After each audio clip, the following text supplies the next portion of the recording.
Hey, I'm Jenna Wolf, certified lactation counselor, parent coach, and extended breastfeeding mom of two. I fully understand the unique challenges of breastfeeding beyond the baby days, and I'm here to take your hand and support you along your journey. So toss that hair in a messy bun, grab a basket of laundry to fold, and let's get started. This is Start to Stop Toddler Breastfeeding. Today, we are talking about teeth, all things related to teeth and breastfeeding.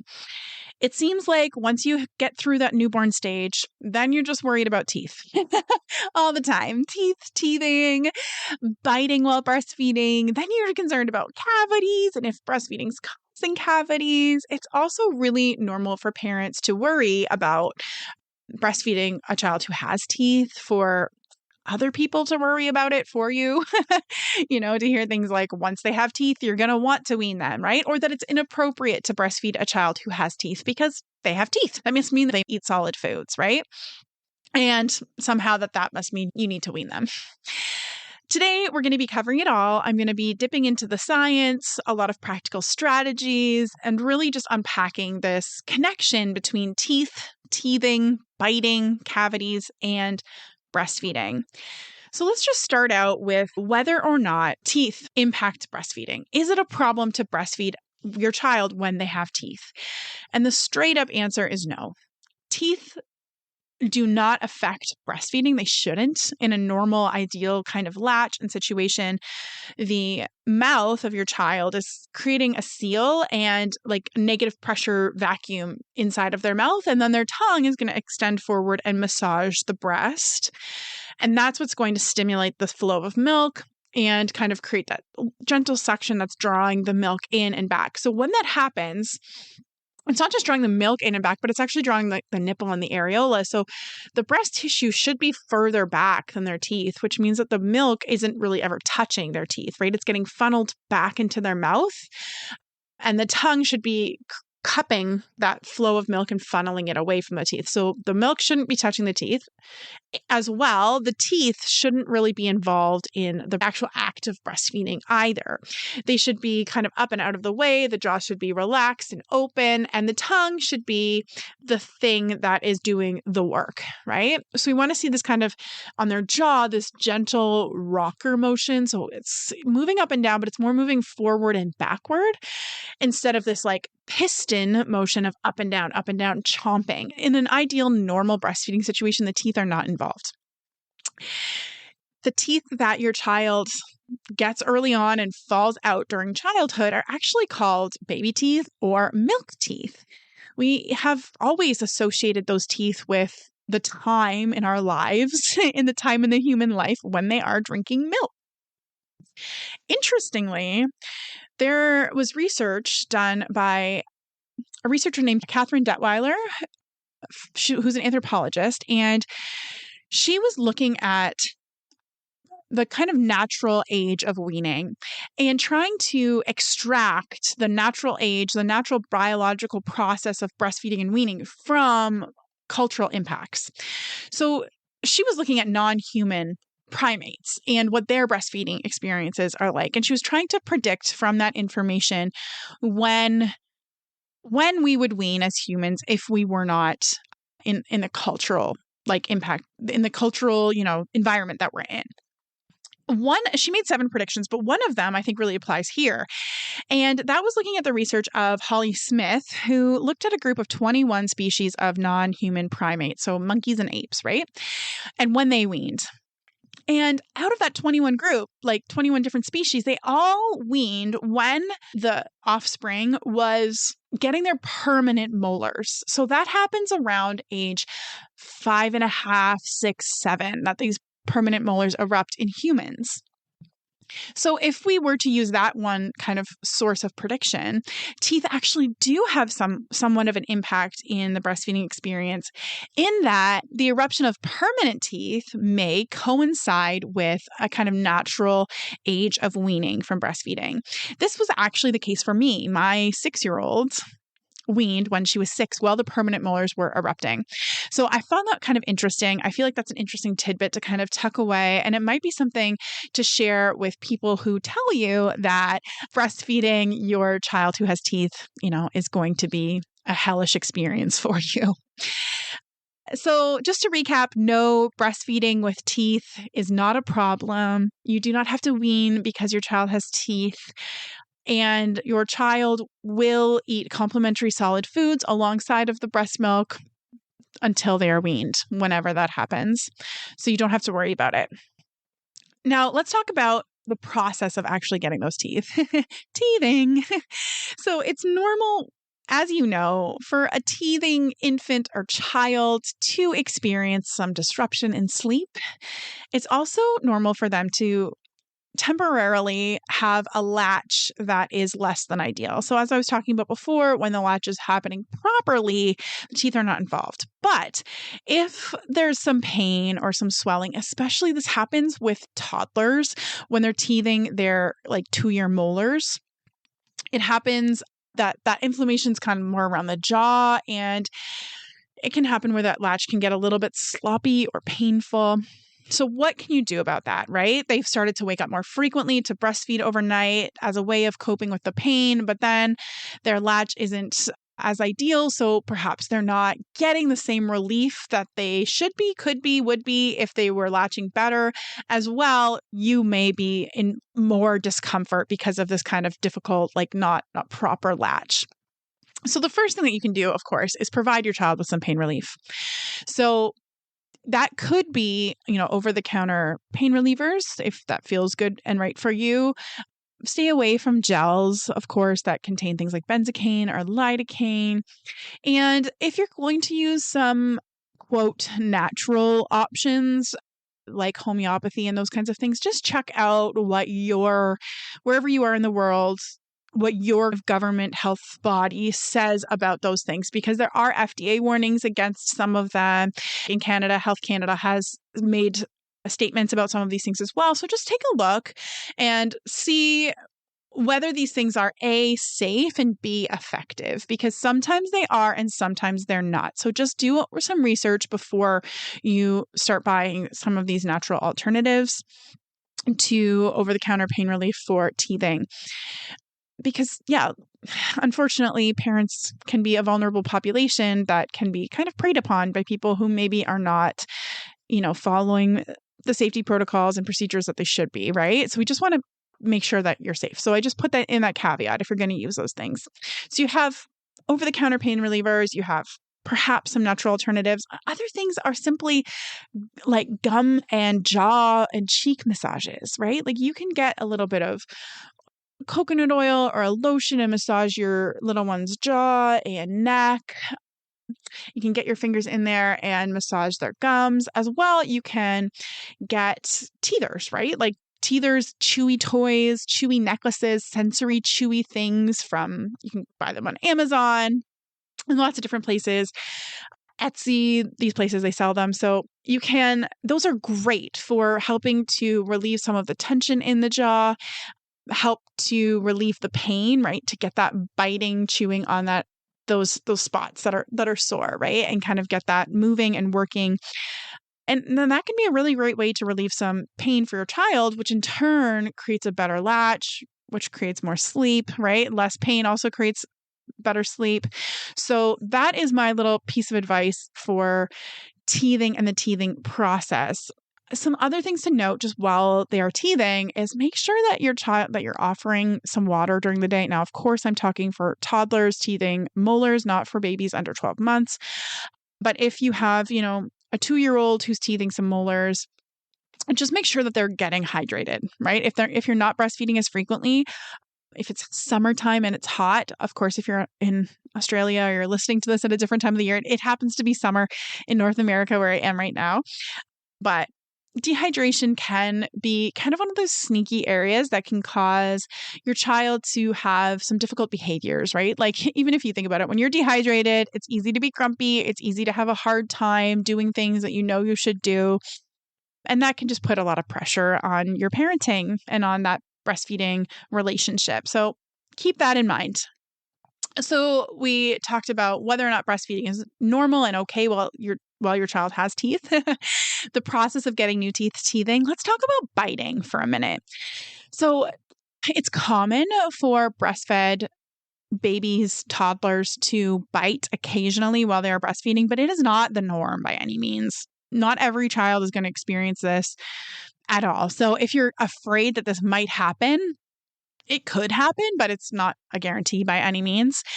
And normally this does start to happen before your child is actually has teeth, and it might start in those earliest teething days. And it can be painful when they have gums like clamping down on you. But I would say that the more that the teeth that they get in, the less likely biting is to happen. Because biting down is not part of the actual latch of breastfeeding. There's no biting involved, right? It shouldn't be involved.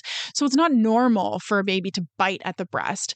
Now, they can bite at the breast when they're playing. They're just kind of being silly. They're done. They're just, moving their mouth around the breast for fun.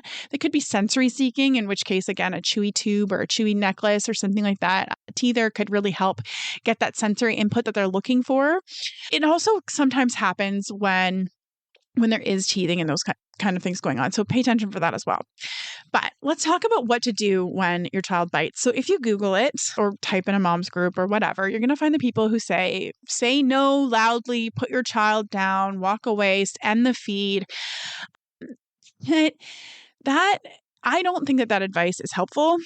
First of all, if you're breastfeeding a young baby, they might not have any idea what is actually happening, nor have the capacity to relate the no with the biting. And even if they do, have the impulse control to stop themselves next time. So if you're looking at this purely as a behavior, that your child is just biting at the breast, and so you have to reason with them or use logic or, consequences like a harsh no and setting them down and walking away. If you're relying on that, you're missing the mark, because a young infant, a toddler, a child, even up to age 4, 5, 6, and sometimes beyond, will struggle to stop themselves on their own, right? So what I would suggest to do is take care of yourself first off. So if you need to end the session because it's painful, of course, end the session. You don't need to keep breastfeeding. Pay attention to your child while they're breastfeeding and notice if there's certain behaviors that they're doing before bite, if biting's become somewhat of a habit, and stop then. If they're done breastfeeding, if they're kind of coming on or coming off, or you've noticed that they're distracted, just stop the breastfeed. That's okay. If you've noticed that you are getting distracted, keep connection and attention there. Because it could be that they're looking for that attention and connection. So that's why they bite, because there is some connection and attention that comes afterwards. It's possible. But what's more likely is that they are actually lacking some attention and connection from you. And that is what's leading to some dysregulation and an increase in these kind of difficult or problematic, quote, behaviors of biting. So if you want to deep dive that a little bit more, you can go to episode 2 of this podcast, Start to Stop Toddler Breastfeeding. And I go through my whole breakdown for dealing with kind of irritating behaviors at the breast. And I would encourage you to apply that to biting. Just the biggest thing to keep in mind is that your child's always doing the best that they can. So supporting that underlying need is what's important, right? You don't want to put pressure on that need, exacerbate that need by removing yourself, removing connection, removing all of that stuff that is actually what they deeply, truly need and desire. So keep that in mind. Okay, so we've gone through whether or not you should breastfeed while they have teeth, the teething process, biting. So I want to touch on oral development and function for a second. If you have been hanging around, you'll know that the last 2 episodes, so that would be episode, I believe, 21 and 22, were an interview that I did with an orofacial myologist. So we talk all about oral function and development. You can go back and have a listen to those episodes. But it's just, I want to touch here and say that breastfeeding is known to support optimal oral development. That means that the act of breastfeeding will support your child's palate to develop properly, which means not super high and vaulted, but like having just a gentle, gentle slope. And as we talk about in that podcast episode, that palate is the floor of the sinuses. So it will support optimal airway health in, the sinuses, as well as even airway passages in the throat and that kind of stuff too. So it's important, right?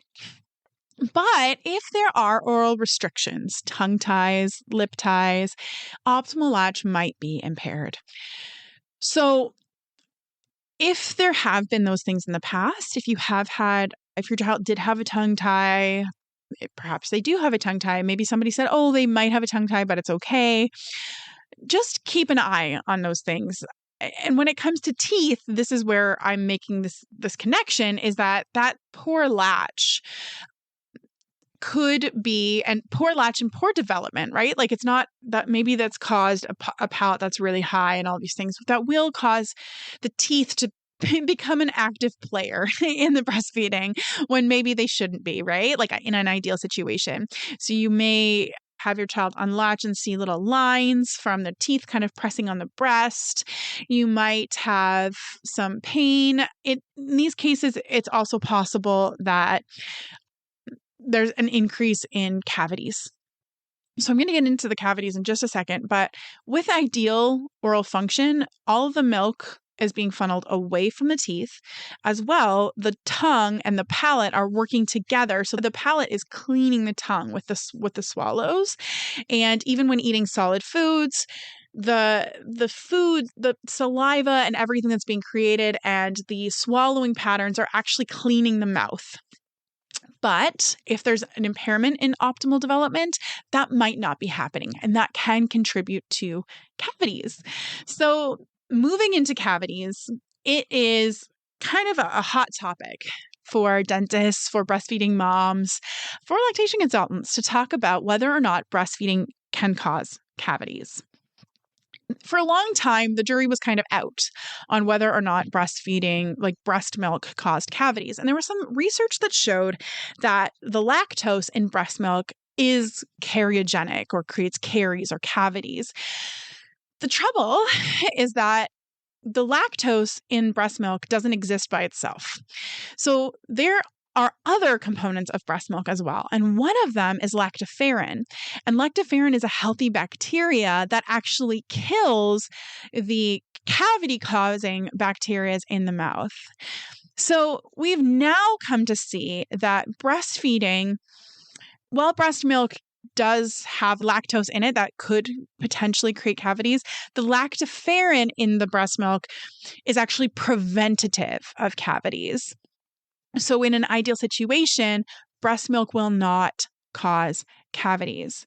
Again, if oral function is impaired, other food, these kinds of things will sit on the teeth and it could cause cavities. So when we're talking about what causes cavities, there's a particular type of bacteria that eats the food in your teeth, right, in the mouth, and causes the pH of your mouth to change, and that causes cavities.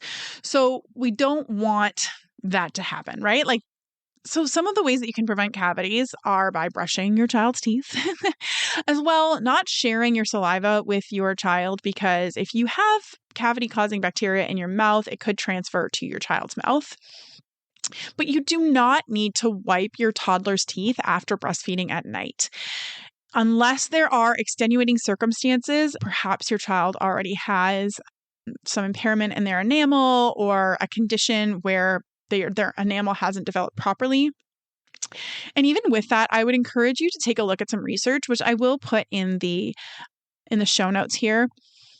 Talk with your dentist or whomever your child's care provider is that is encouraging you to perhaps wean or wipe their teeth after feeds, and just look at what the actual evidence is saying and make considerations and a plan of care based on that evidence, not just on perhaps myths or concerns that are outdated. So there was a study done in 2020 looking at Australian preschoolers and looking at that relationship between, quote, prolonged breastfeeding and early childhood caries or cavities that happen in early childhood.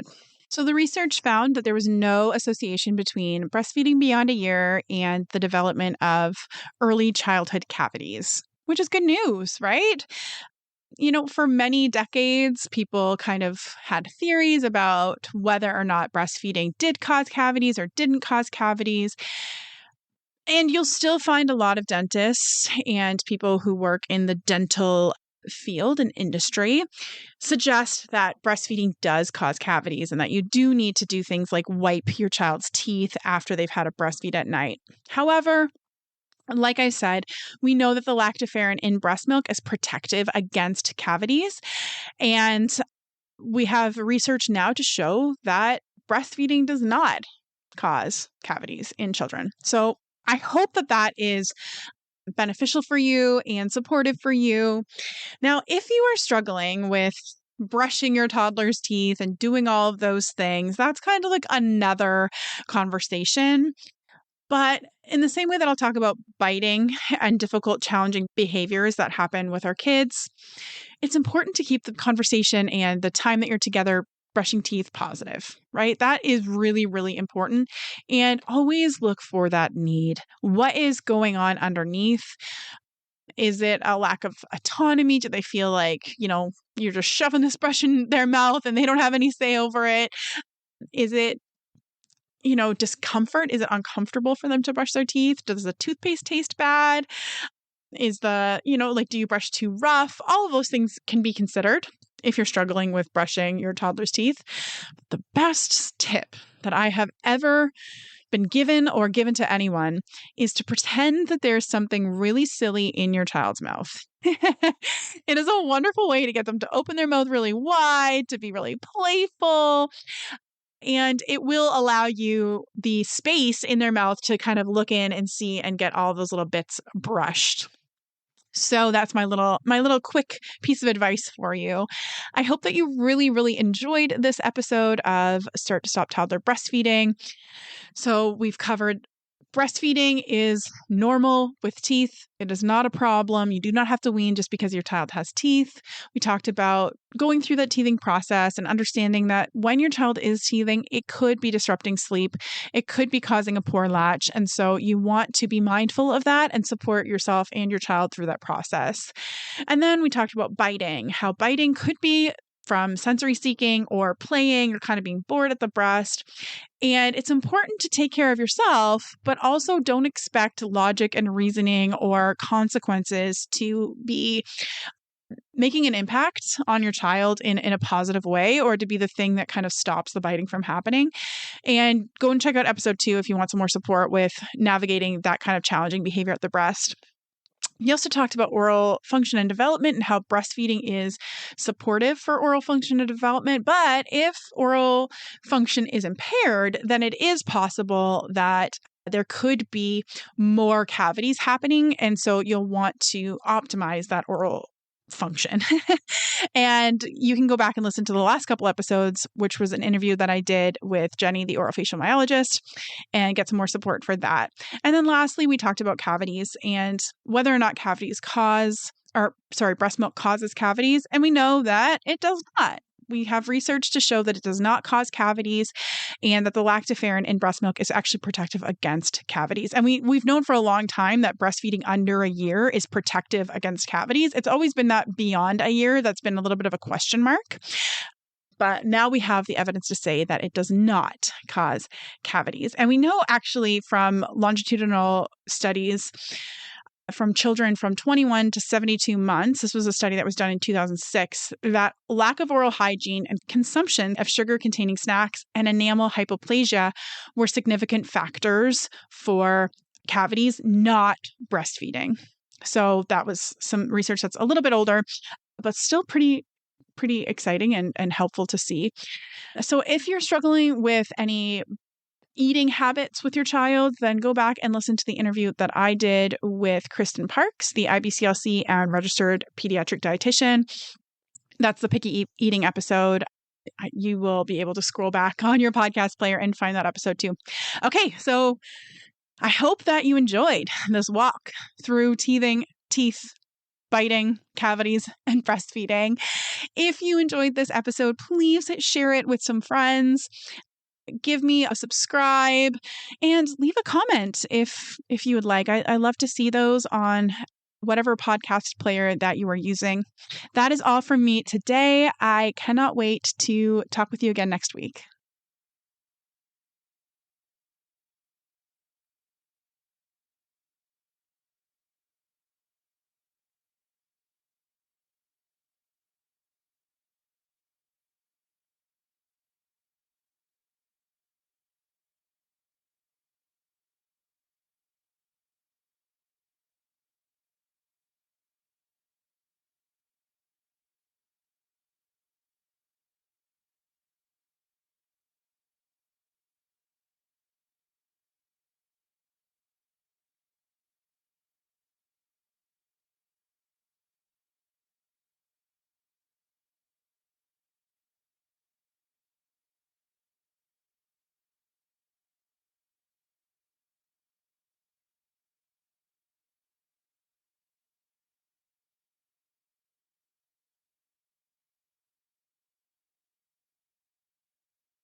If you loved this episode, make sure you hit that subscribe button so that you don't miss any episodes in the future.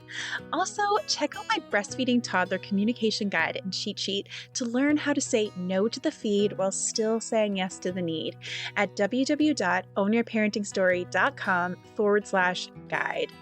And that concludes another episode of Start to Stop Toddler Breastfeeding. The theme song is Little Balloon by Jenny and Tyler, and it has been a pleasure to share this time with you. I'll catch you in the next episode.